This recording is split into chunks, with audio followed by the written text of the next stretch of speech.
The two fundamental issues we have to wrestle with, Robert largely touches on one but not so much on the other, is politics is the first one and leadership is the second. And as regards politics, it's the ideology of the National Health Service and whether the model we have of the National Health Service can ever be changed in the direction it needs to be changed. Many of the elderly people that we're talking about, and Robert poignantly describes, shouldn't be in hospital. They should be in other environments where they can be looked at differently. But to get people to move, on the one hand you have a politician talking out of one side of his or her mouth saying, this is all terrible, we need to change. On the other side of the mouth saying, we can't close that hospital, we can't reconfigure that service. I'm going through my second judicial review just for pathetically talking about a reconfiguration of one corner of the system.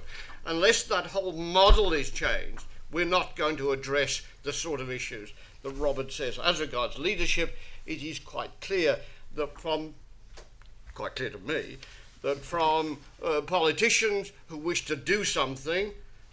I remember sitting with Tony Blair, sitting there, and he said to me, Ian, because he'd been well briefed, what should we do? And I said, nothing. 5 years, leave it alone. Within 11 months, the organisation he'd asked me to lead had been abolished. I've already heard more than one very senior figure in healthcare say, we needn't worry too much about the recommendations from this inquiry. We should be focusing on the principles and the themes and thinking about it. Now, I wholeheartedly endorse what Mr. Francis said about there are things we can get on and do now about changing behaviour in each of our organisations. But I would strongly advise anyone taking the line that they can ignore, bypass, or change these recommendations without being fully accountable to the public. They're born directly out of the experience of patients. We need leadership and example to be shown from the top. That would be from government supporting what's needed to be done in individual organisations by giving a very early, clear steer as to whether they're prepared to accept these recommendations and support their implementation.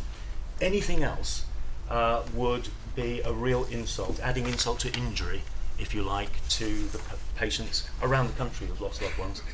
I'm not sure CQC over the past few years has been looking at the right things when it comes to hospitals in particular. And therefore what we've been talking about since the summer, and Robert in a sense emphasises this in more detail, is what we need to begin to look at. And so there are 4 things that I want us to begin to look at, and we've begun working, thinking about how we can do this. I want us to be looking at the safety of services that are offered to people in hospital. I want us to look at whether those services are effective. And I've got the surgical success rates. I think we also need to look at what's success in a psychogeriatric ward. Absolutely. And begin to look at those where the outcomes might be harder to reach for, but nevertheless are just as important. I want us to look at the experiences of people that are using services. And I want us to look at the leadership that exists in an organisation, right through that organisation, just for the removal of doubt. And what I would refer to as a quality governance in that organisation. So how is quality dealt with? We'll also look at the importance of data, information and knowledge. That's both hard and soft. Because one of the challenges we've got, I think, is how do we anticipate failure? What are the signs that failure is going to happen?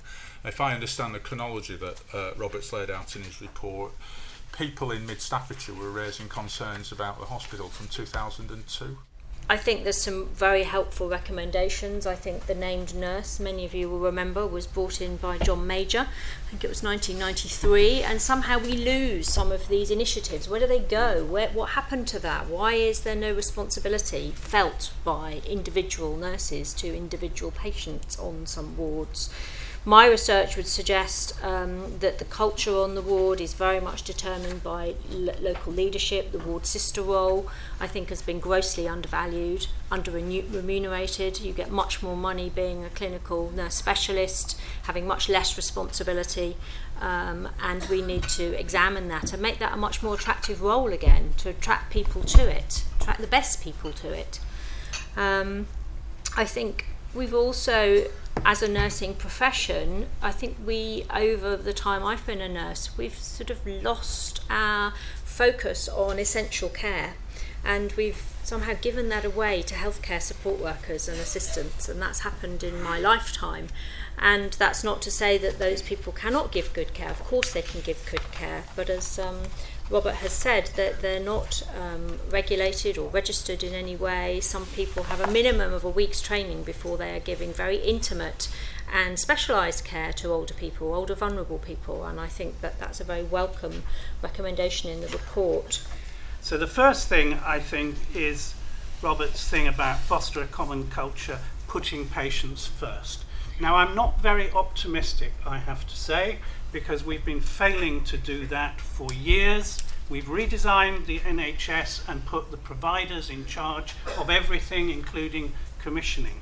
So we really need a profound change of the way in which we listen to patients and families and act. And without acting on listening, there will be no purpose to it. My second is the one about holding people to account. I'm not very keen on the word accountability. I think accountability has become fantastically abstract. I like the word responsibility. There's no, people are accountable if they say what they've done, but they're only responsible if they take the consequences of their own actions. So we need to shift from accountability to responsibility. My organisation, Professional Standards Authority, published standards for NHS boards last year at the request of the Department of Health. Apart from a polite thank you, there's been a resounding silence ever since we submitted them last July.